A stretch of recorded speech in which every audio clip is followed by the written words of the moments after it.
తెలంగాణ ఆస్తిని దోచుకోవాలనుకుంటున్నావు కదా, దాని మీద క్షమాపణ చెప్పు.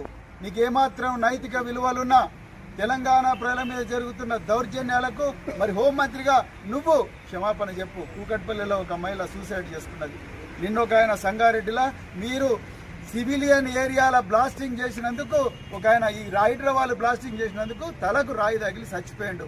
వాళ్ళ కుటుంబాల కాళ్ళు పట్టుకో, నీకు దమ్ముంటే నీకేమాత్రం నైతిక విలువలు. అంతే తప్ప ఈ బీఆర్ఎస్ కార్యకర్తల మీద ఎన్ని రోజులు పెడతావయ్యా? ఎంతమంది మీద కేసులు పెడతావు?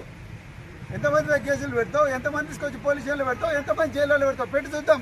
మొత్తం తెలంగాణ జైల్లో పెడతావా? ఆ మహిళల కాలు పట్టుకో, ముందు మూసి రైట్ సైడ్ లెఫ్ట్ సైడ్ ఉండే మహిళల దగ్గరికి పోయి వాళ్ళకి క్షమాపణ చెప్పు.